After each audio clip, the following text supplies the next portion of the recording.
All right, we're doing it. Okay, so tell me about this show now. Oh, I went to this. I was saying I saved it, so this is your first time hearing it. But I went to this bar show on Long Island last night, and it's at like a brewery in Farmingdale. Okay. And typically the show's in the back, and the front's like a storefront, like a glass, like typical, like we paint like the typical cartoon. Like on Long Island, you know what I'm talking about? Where they Like just, at a diner, it's always Yes, Christmas yes. themed. Yes. It's like that type of storefront. They don't have anything painted, but like just to give you like a reference. That's what I understand what you're saying. And the show's going on in the front, so I'm like, oh, this is different. And it's not the best show. It's whatever. It's a bar show, Right. But there's like people walking by coming in, but the problem is like, which is good for the show, but it's bad because they're walking past the comedian who's in the front of the. Wait, so how's the room set up? That's the thing. It's like front door, comedian, audience. Great. So the worst case scenario. Yeah, worst. Yeah. So it's the best case for people coming in. They're like, oh, something going on in there. But like every time someone walks in, you got to be like, oh, hey, like mid bit. Can you see the comedian through the window? Yeah, absolutely. Oh boy. So a couple people walk in and out. It's fine. Like not the biggest deal. And then this guy in it's the only way it's like a gas station T-shirt. It was very patriotic, like American flag, eagle. Okay. It's yeah, like, well, it's Long Island. like It's Farmingdale. next to the wolf T-shirt is this T-shirt. I know exactly what you're talking about. So this guy walks in, and there's this Asian lady, female comedian on the stage, and you can't tell it's comedy from the outside. I thought you were going to say you can't tell she's Asian. Right. Like it could have been like, as far as he knows, like karaoke. So Okay. this guy comes in and he's like, he's an older gentleman, and he's like, I had to hear your voice. And like immediately, like it's not like he needed like a voice box. Like he Yes. either he left it at home or he's like getting one next week. That was one of those things. So I need to hear your voice. And she's like, oh, come in, have a seat. And he's like he just like doesn't really get what's going on. Right. And she's like, you should get a beer. He's like, I can't, I have cancer. And then she's just like, oh. And then I think he realized it wasn't like karaoke night, and he just left. Like he just came in to be like, I want to hear your voice. I have cancer. Out. It was, if anything, it was like if he knew there was a comedy show going on, it was the perfect way to sabotage it. He was told he has 3 weeks to live, and he said, all right, Doc, you know what I got to do? How many things can I ruin? I thought it was going to be like, I got to see an Asian woman sing. I've always wanted it. I haven't seen it since Saigon, so I gotta go back. It felt like the opposite of like those like rom-coms where it's like you have like 30 days to live. It's like gotta live it up, do the best. It's like I'm gonna do the worst. That's a good script to write. A guy who ruins things for people in his last month of living. Right. It's like you ever see like the Louis episode where he like pitches and like they love him, and then well I don't know if he starts telling ideas like that and they're like, you're fired. Get the fuck out of here. He's like, wait till you hear what I did to women. You're like, all right. How'd the show go overall? It was a shit show. It was a bar show. It's a Long Island bar show. I wasn't even on it. I came back from Vegas on a flight, and I was like, I didn't want to sit home.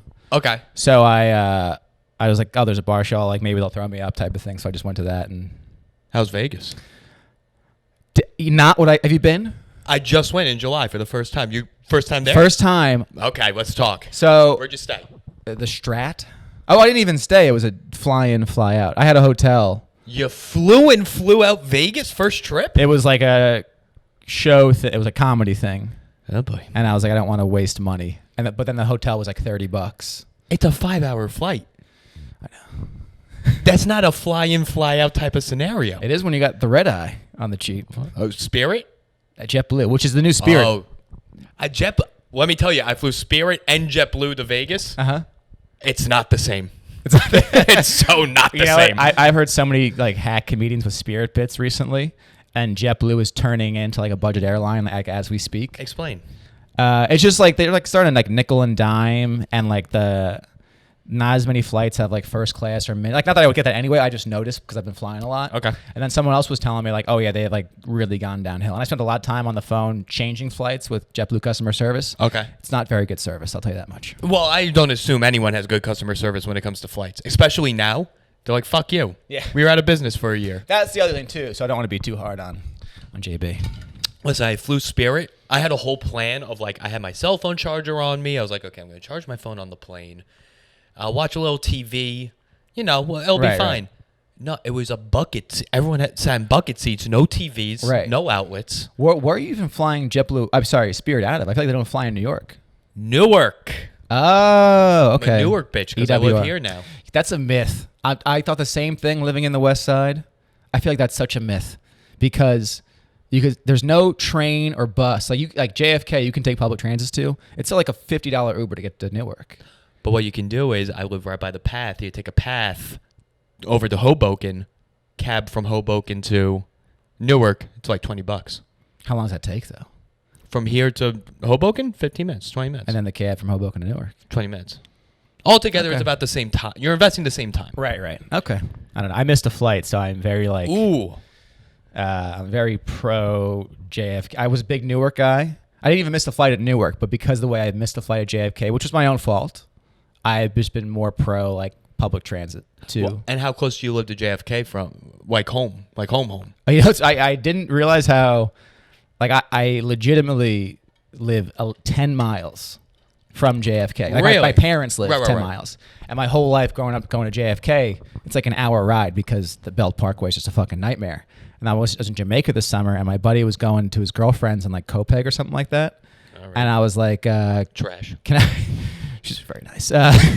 No one's commented. They're usually very polite. But he's like, can I get a ride? He's like, how far is it? I was like, I really don't know. And he plugged it in. He's like... It's only 10 miles. I was like, no fucking way. And that was legitimately a 20-minute ride home. Compared to like that one time you picked me up to go to Tiny Cupboard. And we're like, oh, there's going to be a 20-minute drive. Fucking nightmare. No, I knew that was going to be at least an hour. That was... But anyway, Vegas. Let's stop talking about Okay, let's talk about Vegas. We're talking about So you flew into Vegas, which, by the way, what was the first thing? When you walk off the plane to Vegas, what was the first thing that came to your mind? I liked the fact that it was like a throwback. I thought it was in the 90s. It was like a throwback airport. Like, what do you mean by that? Like things were kind of like chintzy and like not glass and like it was very like late 90s, early 2000s renovation. And this, I'll agree with you there. And like the shit, like it wasn't like I hate everything now when it comes to like construction and like it's all like glass and metal and just so bland and boring. So I like things from like the 90s, like O'Hare, like in Chicago, like 90s, 2000s, where it's like there's still big color, like Disneyland-esque. Like signage, Epcot-ish feel, big things. So I like things like that. Okay, that's not what I took away from that when I got off the plane. And now I didn't even take that in until you just brought it up, and I understand what you're saying. Right. The second you get off that plane, gambling starts. Oh, you didn't know that? I had no idea. I didn't know it started like. You never saw like Ocean's 11? No. Oh yeah, it's a big part of. I had no idea it was like when you step off this plane, it starts. Oh yeah. Or you never saw like Vegas Vacation? No, I didn't grow up watching movies. Really? Yeah, my family watched 0 movies. We watched Seinfeld a lot. I know a lot about Seinfeld. They didn't go to Vegas in that show, but no, not once. Fun fact about Seinfeld. What I noticed about Vegas, I thought it was like the Strip, and you see movies like The Hangover, and they're just like walking. It's like walking from like here to like one casino to the other. It's like there's no real sidewalk. You can do it. But it's not like continuous, like one storefront, next storefront. It's like, oh, you're going to walk in the desert like 10, 15 minutes. So then I realized like wherever you go, it's like you kind of go to 1 or 2 places for your whole day, and then that's it. And each place has enough for you to stay at the whole day. Yes. Oh, for sure. Right. Yeah. Each one's like its own little oasis. Oh, I'm not going to use oasis because that's a very polite word to use. My hotel had a McDonald's, and I'll say that. Really? Yeah. There was no like Bobby Vans or like we had Bobby Flay's, whatever. We sat at the Cosmo. Posh. Really? Posh. That could be the least posh name ever. It's called the Cosmopolitan if you want me to go full name here. No, celebrity. I saw Matt Martin when I was there from the Islanders. Yeah, big time celebrities stay at the Cosmo. No, there was a bunch. It was for the McGregor NHL fight. We were there. Team. Well, he was there. I guess the real celebrities got into the fight, and he's like a Class C.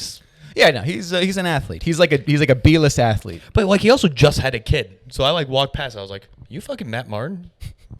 That's the Sydney Asias and Matt Martin. Right, Sydney Asias' husband. So I like walked past him. And I nudged my buddy. I'm like, "Is that fucking Matt Martin?" He's like, "Yeah." I was like, "Didn't he have a kid a week ago?" Right. He's like, "Yeah." And I was like, "This guy. I like what this guy's about. Right. I like what's going on here." No, with the strip, I only walked down the strip for like 20 minutes. Mm-hmm. It's like Times Square meets an LA tent city. Okay, yeah, I believe it. From what I drove by most of it. We drove down like the backside from the airport. Like I got off the plane, went to the hotel, waited around. This was a 4 p.m. show, so it was well attended. You flew into Vegas for a day for a 4 p.m. show. It was a whole thing. When you see this, I know. Trust me. I did not want to go, but it was like the final thing for this like World Series of Comedy. I've been doing the whole summer, and I'm like, this is where the industry is going to be. And I know that's not how it works. I know that's bait, but I was like, fuck it. I've gone to everything else. You have the points. I'll go this. You're a big points guy. Huge points guy. I'll just do this, and I know it's going to suck. It sucked, and I came home. One thing I admire, the hustle. Oh, thanks. Yeah, You're hustling. Thanks, Rich. You did so what?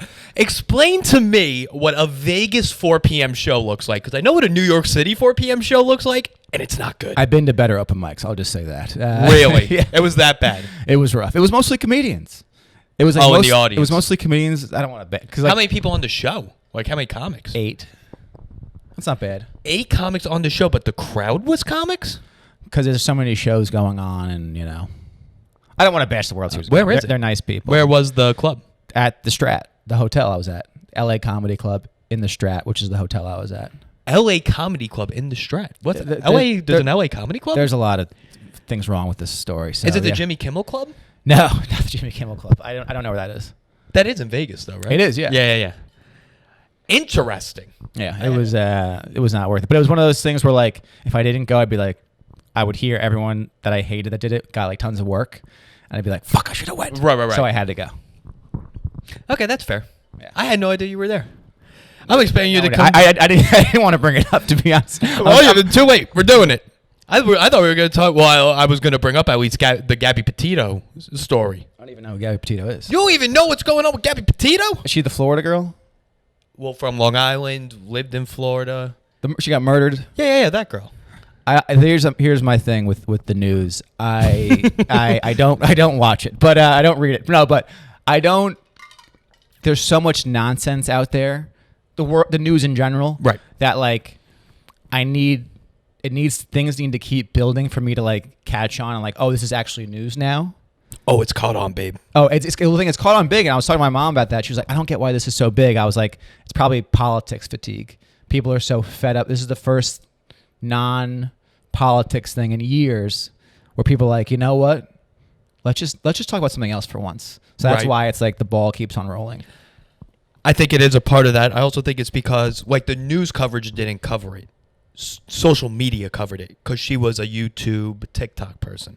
Was she big, or was she trying to get big and that was part of it? Apparently her YouTube was fairly big. The last video they put up 4 million views. Well, that's shout out murder. Yeah.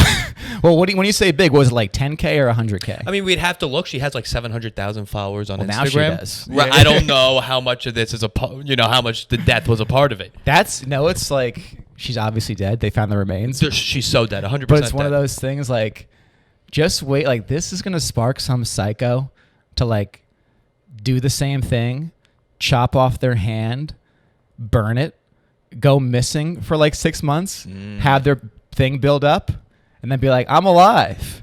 And then they have the biggest social media following ever. Combine like the Pain Olympics with TikTok? No, I'm saying like, say you and your girlfriend wanted to be YouTube stars. Right. We're not? Yet. And then like, how are we going to get a following, Rich? We've tried buying followers. The algorithm hates us. We've tried both of those. What are we going to do? And you go, this is what we're going to do. Me and you, we're going to take a trip to a nature preserve. We're going to fake your death. Like I killed you. Yeah. We're going to chop off your foot, burn it so there's ashes and remains so they can identify it was you that died.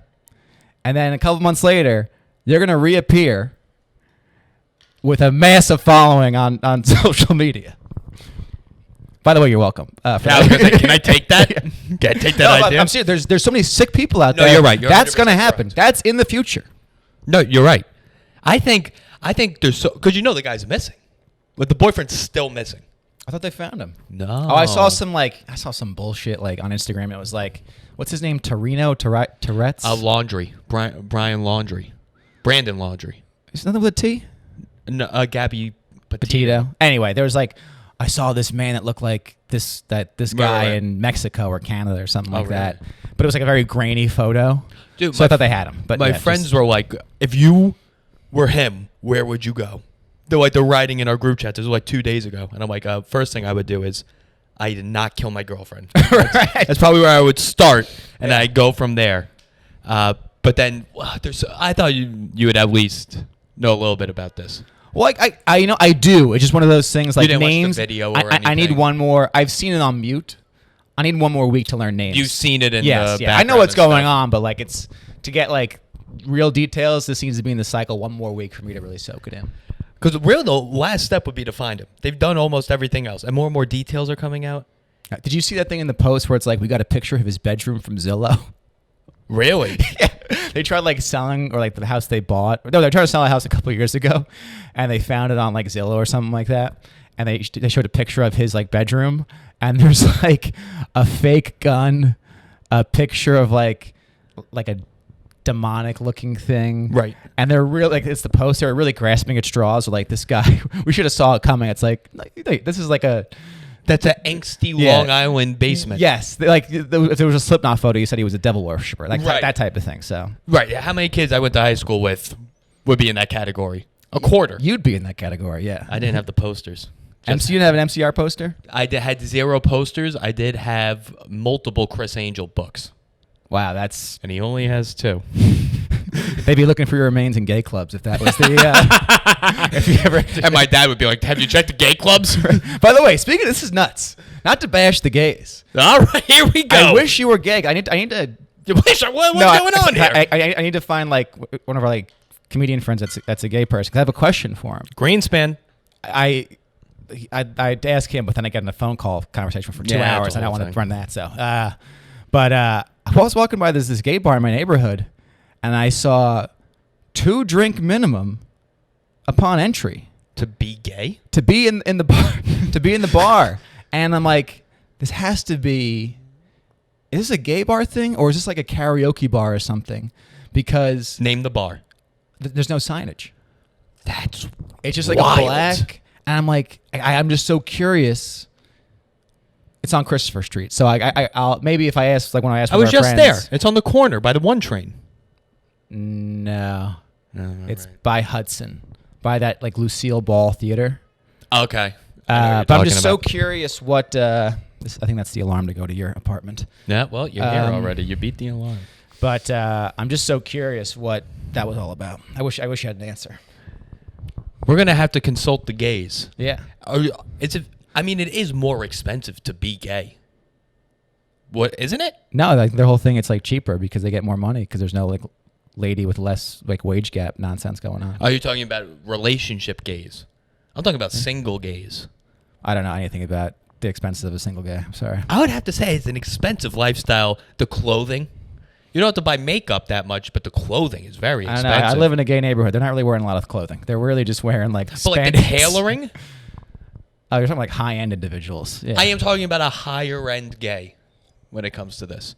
Well, anyway, the A 2 drink two-drink minimum. minimum Yeah. to just be gay. I thought I was thinking like it would be great if there was like if management because I'm like I have like the comedy club. If you don't know, you're listening. Comedy clubs have a 2 drink Yes. minimum, and it's very much like it's kind of not to use the same word twice, but a chintzy thing to do. A little bit. I picture management being like, you know what? Enough of these guys just coming in here to suck each other off. We're gonna get 2 drinks out of them if they come into our bar. No, we're tired of cleaning up all this jizz for you guys getting 1 drink and leaving. All right. Is enough. Yeah.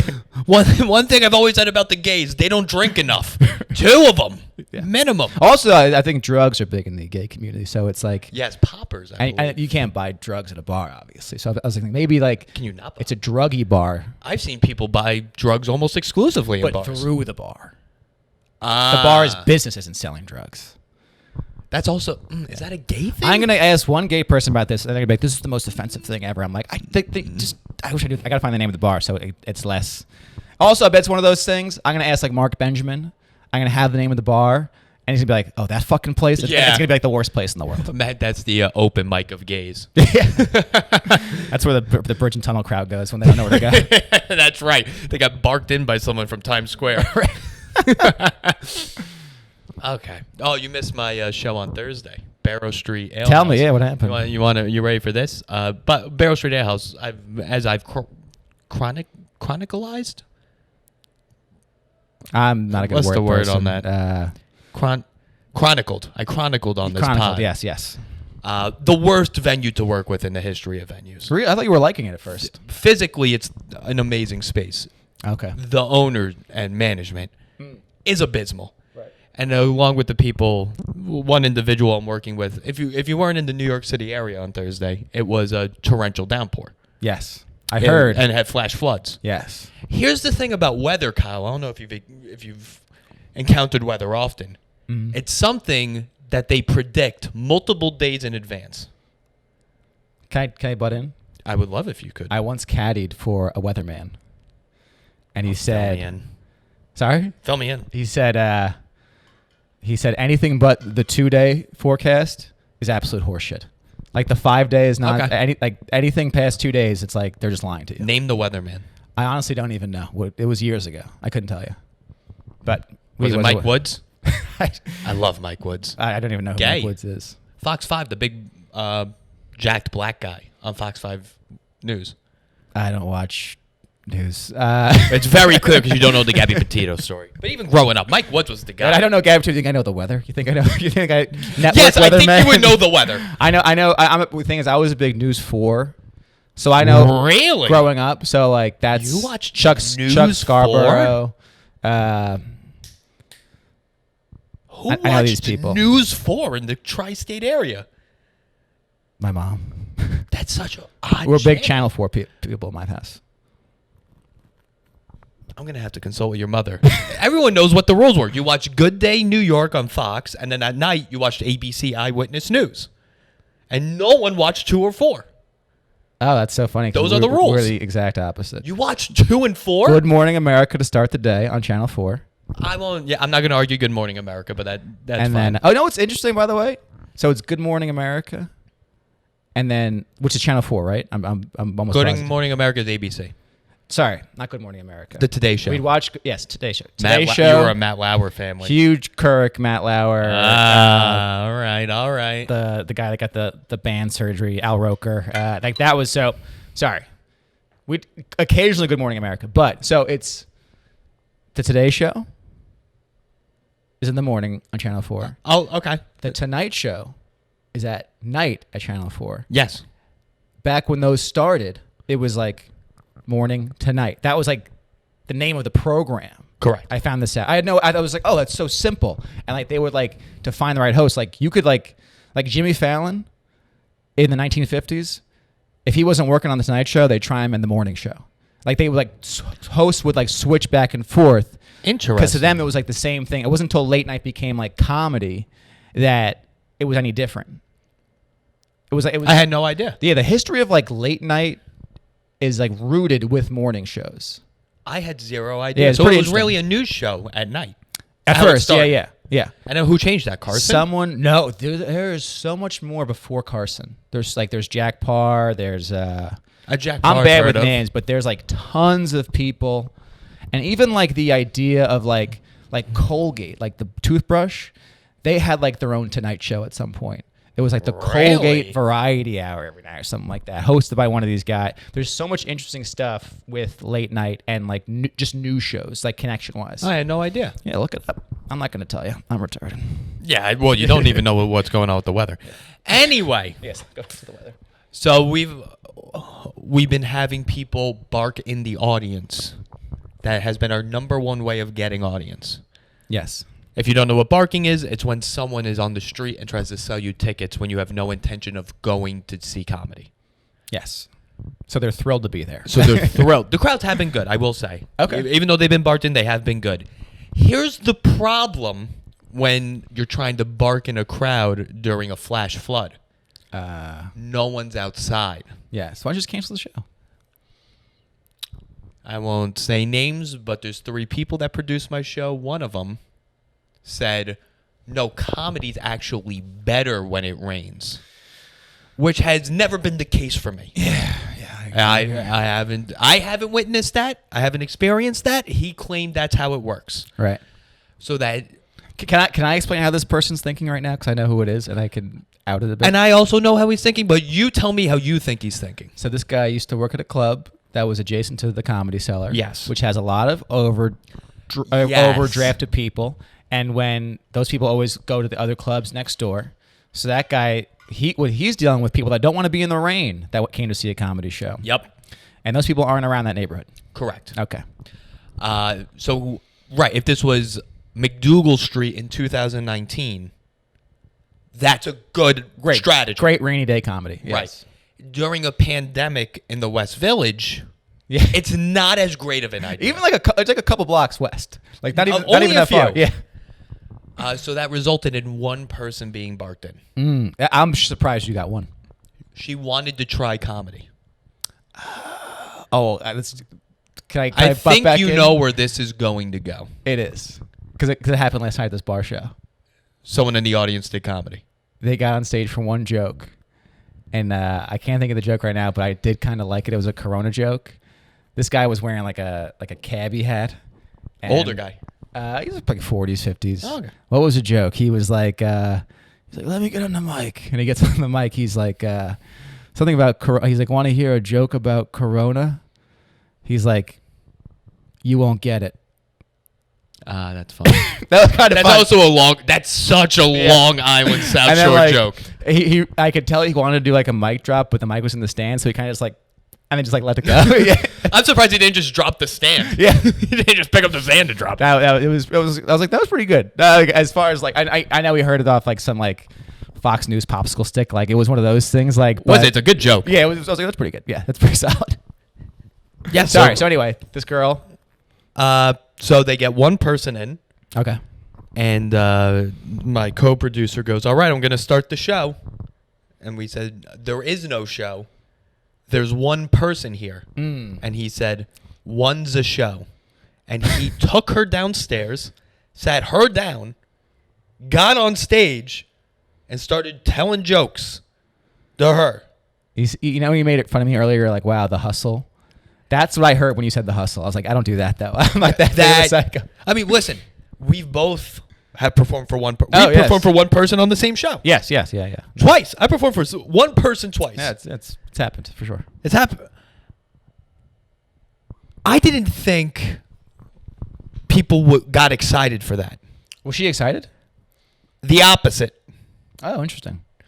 Think about it this way, Rich. You talked one person out of doing comedy.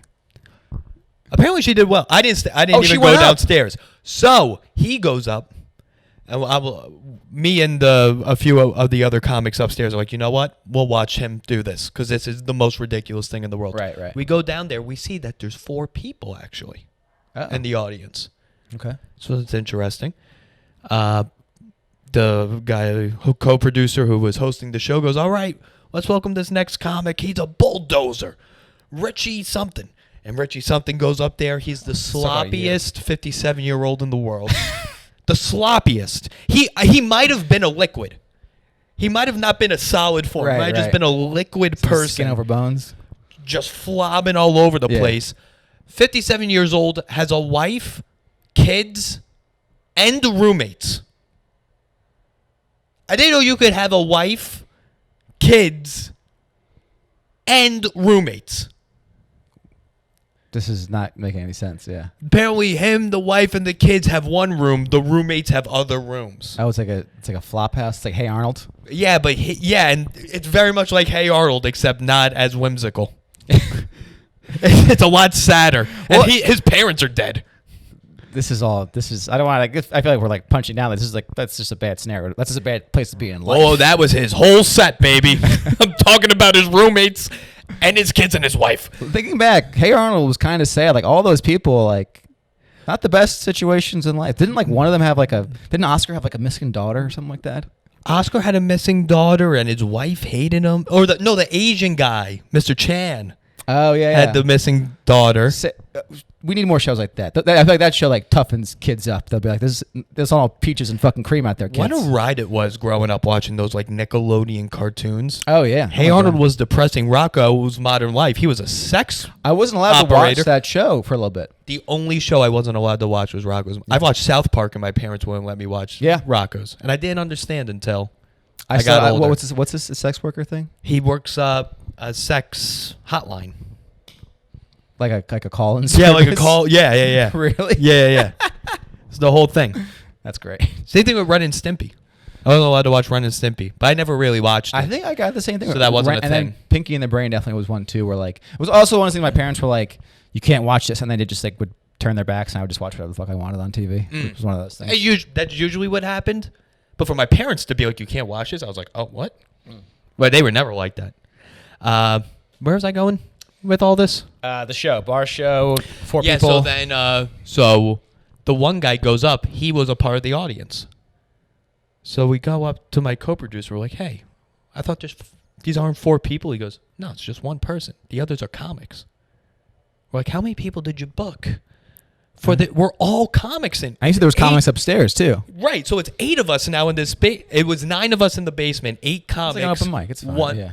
Right. Yeah. I didn't spend $500 on a website to do an open mic. We have a website? Oh, it's a very good website. Oh, nice. Spent too much money on it. Let's do a Squarespace for like $125. But I didn't know how to build it. Oh. So I hired someone to build the website. Oh, you got shafted. That's the thing about these websites, Kyle. Have you built a website? I did, yeah. It's difficult. Yeah. No thanks to Ashley Gavin's unlimited lifetime supply website. That was like, what was that? Remember her deal?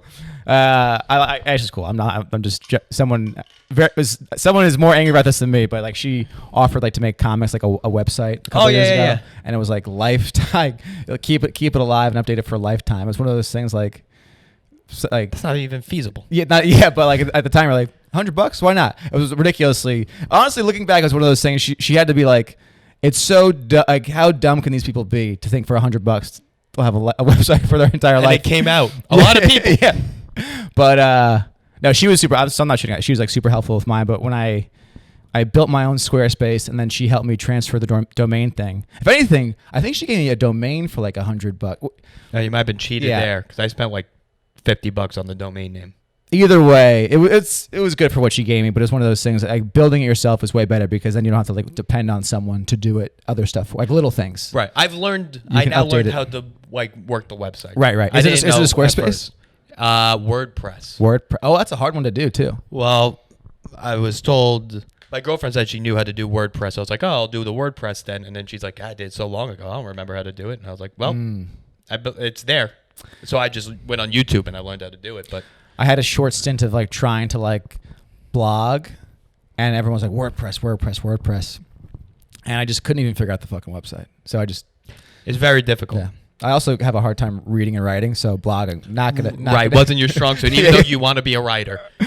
I mean, it's so like I can like write now. Like I think about that all the time. Like I've got like you'll write like a script, and you'll be like, how could I do this?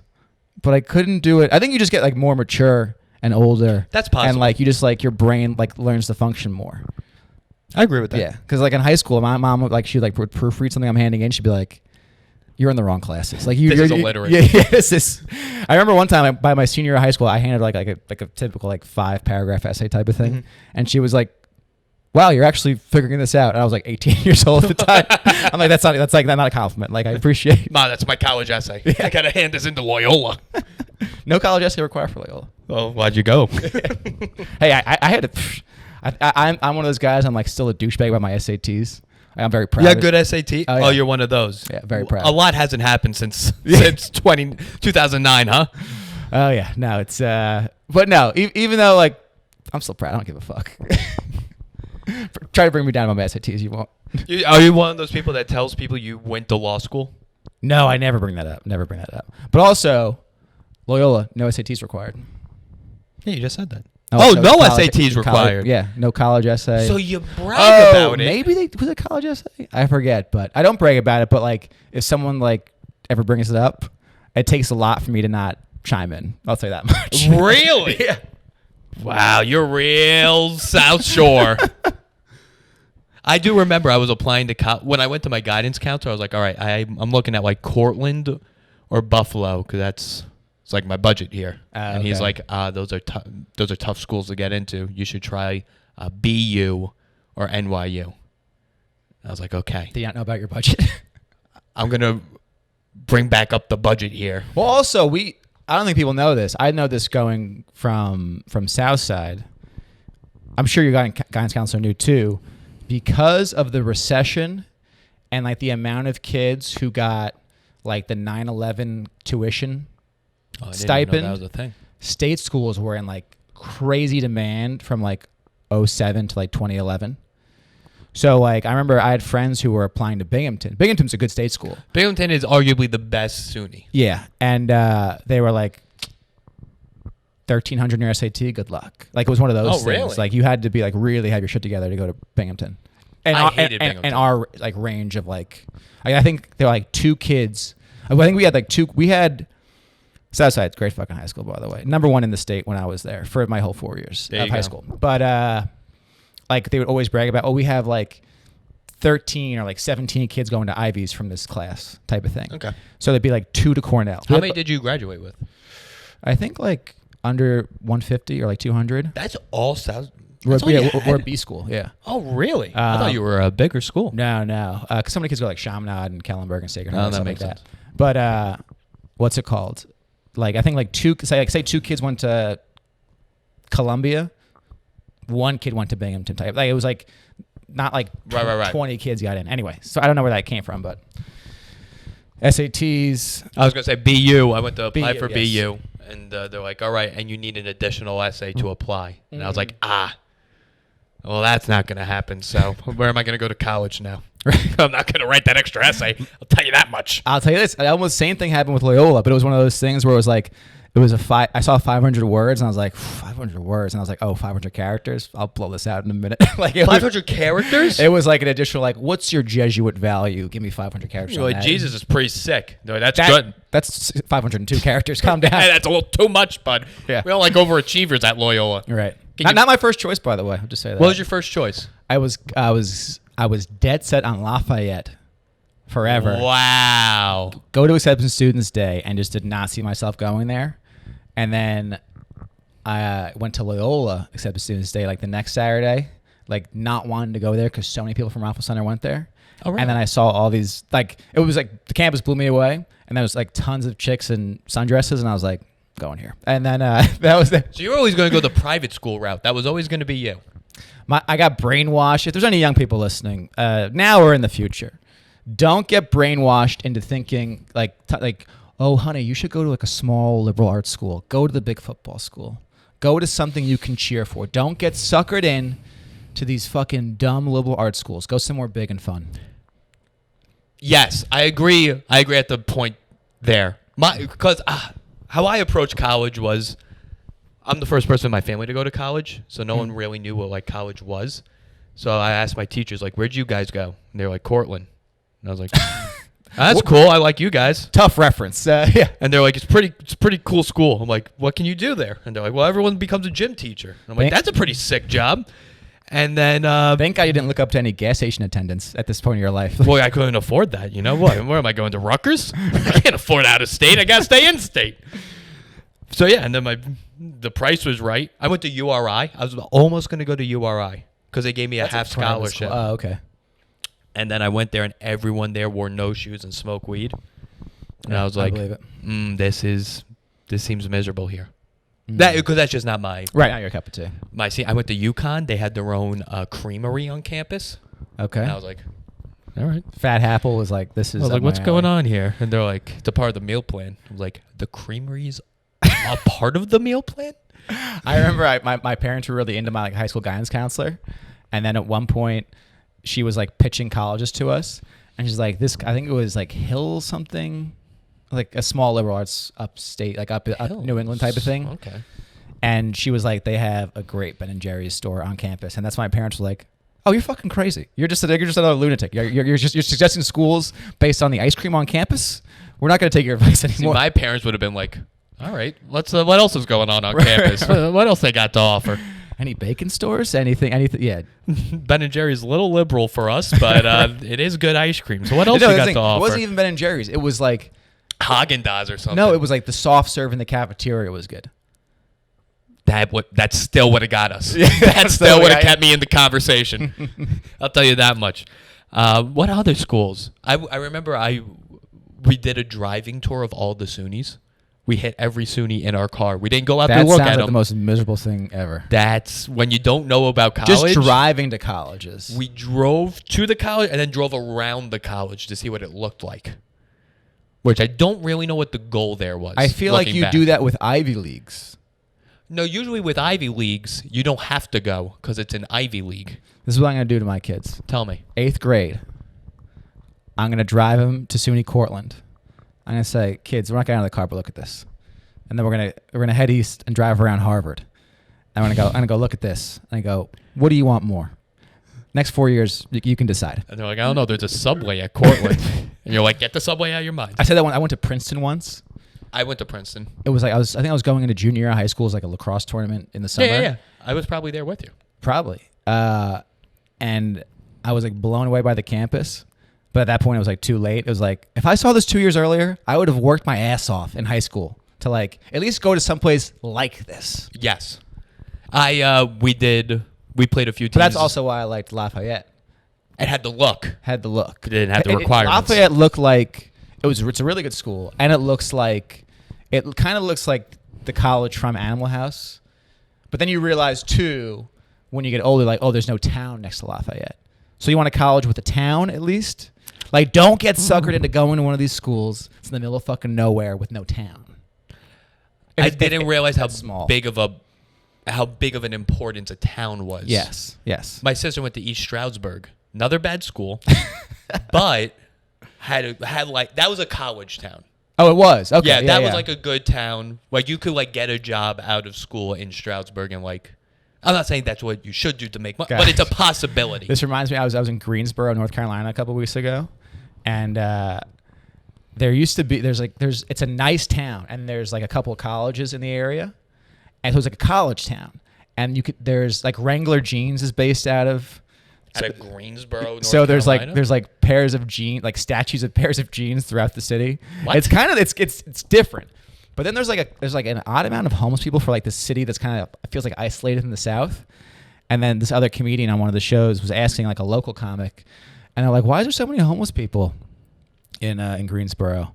And so the comic was like, "Well, there used to be like a lot of industry here like 15 years ago, but they left, and then that was it." And like, I didn't chime in. I was like, "That guy's either lying or is just dumb enough to believe that." Those homeless people have either died off or they like moved on. Like no one's sticking around for 15 years because there was like waiting for the factory to open. Yeah. So it was like, I'm just still curious why there's like, I guess it's a nice southern city. Like, but like I get like you want a town like that. Like there's like stuff to do. Right. There was a larger point to the story, but I forgot it. Well, bringing up Cortland used to be a wealthy town. I didn't know. Had a bunch of factories. Factories shut down. Now it's the incest capital of America. America. I think it's the city with the highest incest rate in the United States. Per capita? I don't. You know what that means? No, I don't really know what I went to Cortland. No, what it's like, so it's like per capita is like, so Rockville Center, like the legend or the rumor is that Rockville Center has the most bars, second most bars per capita in the U.S. It's capita so person-wise? Person-wise. So it has like, say there's like 100 bars and there's 900 people. Like a 9-to-1 rate. Is that what capita though? I thought it was like a space thing. No, it's like per person. Okay. So then it would be per capita. It is the city with the highest incest rate. Yeah, because I feel like you could go to the state of like you go to like Mississippi and like there's way more. And I think it was Mississippi or Alabama is the state with the highest incest. You know what? This is also one of those stats, Rich. Probably not highly reported on. Like it's a part of the census. Yeah, but you think the people in like those states where it's way more prevalent are like admitting to it and like being honest and like getting called out on it? That's my joke I do about Cortland in my set where I go, say what you want about the people at Cortland. At least they're honest. You know? They fucked their cousin, but they're going to own up to it. They'll cop too, yeah. Well, yeah. They're not animals, you know? They're people. They admit it and they move on with their lives. Where are we going with this? Where was this whole conversation from? I don't know. Something colleges, bar show. You didn't finish this bar show thing. There's comics. There's 4 people watching the show. Oh, yeah. And then, basically the whole crowd's comics. So, like, 6 of the 8 comics just went upstairs. And then... So when the girl was up. And then the girl went up at the end just to the comics that stay in the room to watch her. She paid $10 to fucking do a set. That's the price which you I make. paid more for. Yeah, I'm not going to hate her for I'm that. not going to hate her on that. But then, the co-producer of mine came upstairs. He's like, why won't you guys do a set? And I was like, because I think you should have just done it to do it. Like, you're there, you put the time in to put it together. You just get up. I don't put time in to perform for one person. I'd rather just not do it because I'm going to get angry. I've been telling people you quit comedy. You can tell them. Mainly Nick Tellelli, just like joking around. But like, where do you get up now? I don't. You don't? Okay. I will not pay to do comedy. Fair. And I will not Understandable. perform for one person in a basement anymore. Okay. All right. I'm sorry I have those standards now. That's what I do. Hey, you know what? That's totally fine. I get that. And I'm not going to re-audition for the comic strip. Yeah. You're out of your mind if you think I'm going to do that. For reference, me and Kyle used to be at the comic strip on the Upper East Side every night. Right. Doing late night. So the show would happen. And then... I don't get why you're so against re-auditioning. I didn't work that hard to get past and then work that hard to do well almost every night for 2 years to then start from scratch. That's comedy, though. That's like No, comedy. it's not. I'm saying, like, the thing is, like, you could work forever. Like, I know I've talked to people that, like, they try to get into a club and then all of a sudden the management changes and they're out. So it's like one of those things that you got to, like, adapt and, like, go with the times. It's the same ownership. It's the same manager. No, it's not. Yes, it is. The guy that owned the club has died. It's different. His wife owns it, and it's the same booker. It's the same as we're not gonna. It's the exact same. We're not gonna. And then also at the end of this, the goal is to get professional spots. No one has gotten professional spots from late night in about 10 years. Also not true. Who? Pedro Mancusi. Who did it from not producing a show there? Pedro. Okay, we got one. Judd Jones. Does he get pro spots? He got a couple. Okay. Like the Eric Newman's whole class. I feel like Phil Hunt, those guys did. I consider that like 10 years ago. Okay. Yeah. I think about it all the time. Like, dude, we should have started. If we were like around like 08, I feel like. That was the last. Right. 2008 with stand up was the last time you could follow this club. Yeah. This like trajectory of like getting into clubs. Like I see people that like start like even like 2 years before us, like where they're in. I'm like, how are you in at this club? It's like, oh, you just got over the hump quick. Like you just started earlier. That's all it is. But even then, I'm looking at these people's lifestyles. And I'm like, do I want to, like that? I don't want to be, I always thought I wanted to be a stand-up because that means like you get work outside of the clubs. And I'm now realizing that's not how it works at all. Yes. That's we always talk about this, like how comedy's like, I explained this to my mom, how like comedy's 90% posters. Like I did a show. It's more of a poster industry than a comedy 99% posters. Like I did a show. I was like, oh, this is going to be a good show. This is recently. And I get there and it was like a brutal bomb. Like no one, like just like, oh, this is just like, anything is like, you get jealous of seeing all these people like they're on poster after poster after poster. And then like you see like what those shows are like, oh, you could actually open mics are legitimately more. You should just make posters. Like if you're in this. I'm thinking about doing that. Just making fake posters that act like I'm doing something. Yeah. Maybe that'll help me get booked more. The crazy thing is, it would lead directly to more bookings because people are retarded. Oh, Kyle's getting booked. Let's throw him on our shitty show. Right. I'm not gonna say. I won't say that. Edit. All right. Even after just saying retarded. No, yeah, that's fine. I don't give a shit about that. Yeah, that's why. Why am I going to hang out with these people? Everyone I hang out with, besides you and a handful of others, has many roommates. And they're older than us. Yeah. I know comics at the Cellar that have many roommates. Not one roommate, not two roommates. Many. Do you ever think like, oh, I'm not doing it right? I'm too pampered by getting like a day job? I think it's the exact opposite. I think people embrace the struggle, and that's why they're so unsuccessful financially. Absolutely. That part I get, but at the same time, because they are ahead of us, I'm like... But what is ahead? actually getting paid spots in the city. $25 a spot. You do 3 of those a night, 7 days a week. That's more than, I don't know the math, but I think that's more than I make in a week. $75 times 7. No, but it's still like, it's a way to live life to like further your career. To further your career. If you're only concentrating on that and then you get road work. I think about, trust me, it's just different ways of like what you're willing to like put up against. Because I'm not up for 8 roommates. Right. I don't see how you can live comfortably, and we're not even going to talk about have a family. Oh, yeah. We're not even going to bring that up. How can an individual live comfortably while being solely a stand-up? It's impossible. It's definitely hard. That's for sure. This just reminds me, I've told you I'm obsessed with like YouTube videos and like real estate YouTube videos.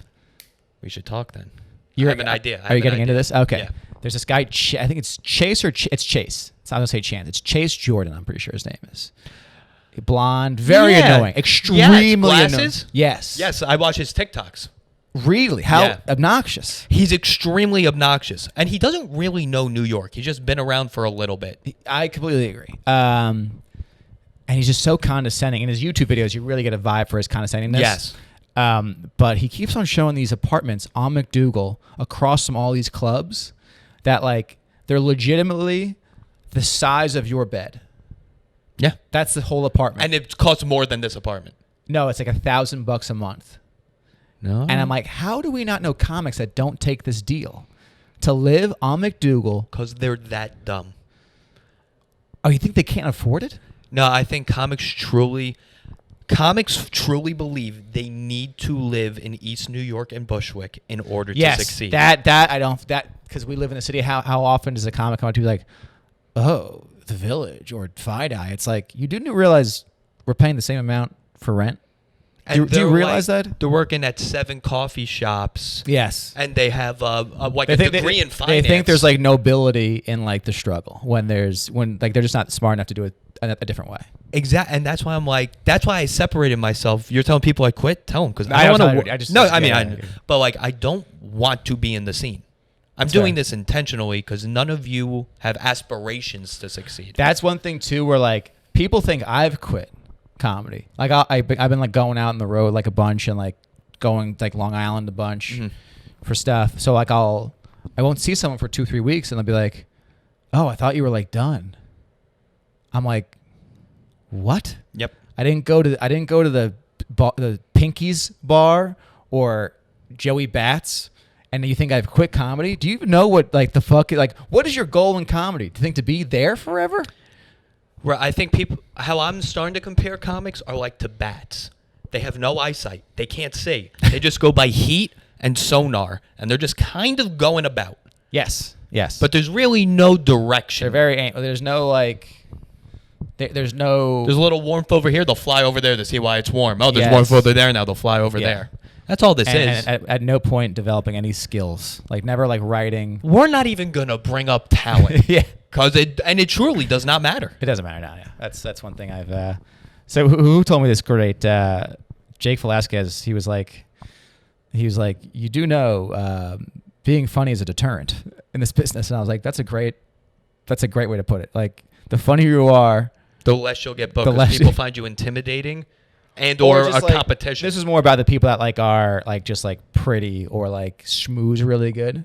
Like being funny does not matter. Being funny means truly nothing anymore. Did it ever? Some would say. I think so. I think like what you said, 2008, around that time was like. No, I'm saying it didn't matter back then. Being funny didn't matter. No, I feel like if we were around in 2008, there was way more opportunity. It's like going to California for the gold rush. We moved to San Francisco for the gold rush in 2005. That's what I feel like doing comedy right now. This type of thing. It's like, oh, we're not even doing that. What we were doing. But I do think that was a meritocracy back then. There is no more meritocracy. I think you're right, but there were still just fewer people. There were few. Yeah. There seemed to be. And that's what annoys me too. Is like, so I started in 2015, like the tail end 2015, just like December. So it's about to be 2016. I'm doing comedy for a year. And then 2017, there's like a jillion shows about stand-up comedy on TV now. Mm-hmm. And I feel like sometimes I'll be talking to someone who's like not even in comedy, but they'll be like, oh, I guess you got into it because of all like the TV shows. And I know tons of people just from being like at Mike's in 2016. Right. Compared to like people. Like I was at a Mike once. This was literally the week after Crashing premiered. A week. HBO. And I know Evan Cumbest can back me up with this because he was there. This guy gets on stage and goes, yeah, we're at Greenwich, like a 5 p.m. Friday mic. Oh, boy. And this guy gets Saddest on stage. place on earth. Sad to begin with. And this guy's like, from Florida, moved up here to follow my dreams. I left my family back home to move to New York and start doing comedy. He was made to be a New York City open micer. But then I was telling this to my dad, and he made a great point. He was like, you do realize that guy, there could have been a show about like training dolphins, and he would have moved to the training dolphin capital of the world and been like, my dream was to train dolphins and leave my family. I don't know about that. There's something the mentally ill see in comedy that they think they can attain. Absolutely. But I'm saying that this particular individual, he was looking for a reason to escape. Oh, just to leave his family. Yeah, exactly. I mean, how many people have we known that we started comedy with that lives they started successful? Their lives have now spiraled. I have noticed that. And then you see them try to like copy social media trends of other people. And it's like, how do you not realize that? And a lot of them started in this era. It's like 08, 09, 20, before us. Oh, you're talking about that level. Shortly before us. Okay, I know a few of and those it's one also. of those things where it's like, the people that did those, you know, stand-up clips with that certain type of caption looking thing and like this type of style, like that set them apart. Like it was different. Like you're just recycling fucking nonsense. Like all these, like, even I did this with like the single camera guy on screen trying to like promote the pod. Mm-hmm. And it's like, that's over. Like you got to find something new. Like I'm terrible at it. I'm trying to find like the new frontier of like what is my content that's gonna like catch on type of thing. Like Okay. I'm like, do I vlog? I bought a vlogging stick, and Right. I try. I'm not narcissistic enough to be a vlogger. I love watching couldn't it, do that but I either. couldn't fucking do it. So I'm trying to find out a way to like do a vlog without being like, hey guys, I'm on fucking East 3rd Street, you know, about to fucking want to kill myself. Clean up though, and they're autistic. I know, yeah. But that's why they were able to hold the I know, thing yeah. up, because they're autistic. Right. It's like, fuck. This has been driving me fucking nuts too. So I mentioned I was in Greensboro, and there was like a panel of like industry people talking, and one of them was like, "Dude, I'm tired of booking these YouTube TikTok people, but let's be honest, like they sell tickets, and that's the bottom line." So like even bookers have like, not all, but some bookers have a very like, they're sending extremely mixed messages.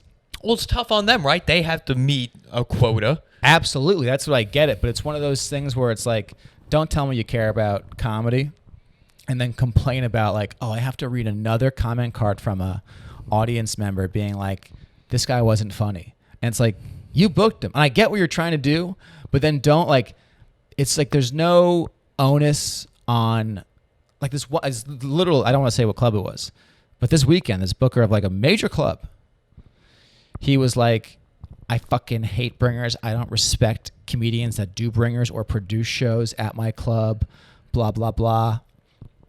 And then says, then has the same spiel about TikTok, YouTube people. Like, oh, I hate them too. And it's like, what do you want? You just want people to fucking kiss your ring. That's all this And is. then just like suck your dick and be like, thank you for everything, blah, blah, blah. It's like, just say that. Don't like, there's no making these people happy. Also, they're all failed comedians, so you know they're miserable to begin with. Right, And- just at the get-go. Yeah. I explained this to so many people, and they just don't. Most of the people listening to this aren't comics, so they don't really understand. You have to like live this lifestyle. And also most people are logical. So when I explain this to them, they're like, "Wait, why wouldn't you just do this?" I'm like, I don't even explain. I know. Yeah. I know why you would think like, "Oh, just do that." It doesn't work. Right. I don't know why it doesn't work. People tell me like, "Oh, why don't you just leave Barrow Street Ale House?" I'm like, I know. You think it's that easy. Right. It's not. I wish it was that easy. Right. It's not. I've given up trying to explain any because I'll tell stuff to my dad. Like I told him I'm getting I'm hosting next weekend on the road. Where? I don't want to say because I feel like I have a contract signed, but I'll tell you afterwards. Whoa. But I told my dad, I was like, they're paying me like real money. And he's like, oh, what's real money? I was like, I'm getting $50 a show doing 4 shows. And he's like, oh, you're getting ripped off. He's like, what? And I was like, I usually do this for free. So I'm like, that's something. Like, but I realize how, like, I know that's illogical, but at the same time, like, it's fucking something for me. Yeah, but you know what the market rate is for a host. You know this that. is a new club. This is a new up and coming. It's like, I'll tell you later. What the market rate for that's like, you should be getting. Should be making at least 150. Yeah, you should be like 500 minimum. for a weekend. Yeah. 450. 4 shows, you should be making $600 minimum. Well, and it should be cash. I don't know if that's true. So I'm doing another place in a couple weeks. If it's over 600, you have to report it. The cash I get, but this other place I'm talking about, we'll talk later about this. This is too inside. We'll talk about it later. Where are we at? All right, we did it. Hour. Oh, okay. All right. Yeah, I do that. Just an hour. People probably didn't care about most of this, but some people like find this fascinating. Oh, for sure. This is a there's a little inside base. It's like you love documentaries. This wasn't all comedy. There was a lot of comedy talk in there, but people enjoy what it. I've realized from watching YouTube stuff, like YouTube people, the YouTube and podcast, it's VR. It's virtual reality for these people. It's the same. You're living. You're just living something else. Yep. And you're like, oh, this is different from what I'm doing. Right. And then you bring up a thing like colleges, and it's like, oh, that's relatable, blah, blah, blah. Yep. It's the same thing with these YouTube people. It's like, I can't live in a $100 million place, but that's why they also do like, look at this $1,000 place. It's like, oh, that's something. Right, I know people that would do that, type of thing. It's all virtual reality. So that's why I like the shittiest podcast. There's someone out there that will find it interesting. Right. Because in some weird way it connects to them. It's fascinating. Yeah. Once we figure out how people think, we're going to succeed. But that's never going to happen. Yeah, that was a real fucking take over the world sentence of mine. All right, we're done.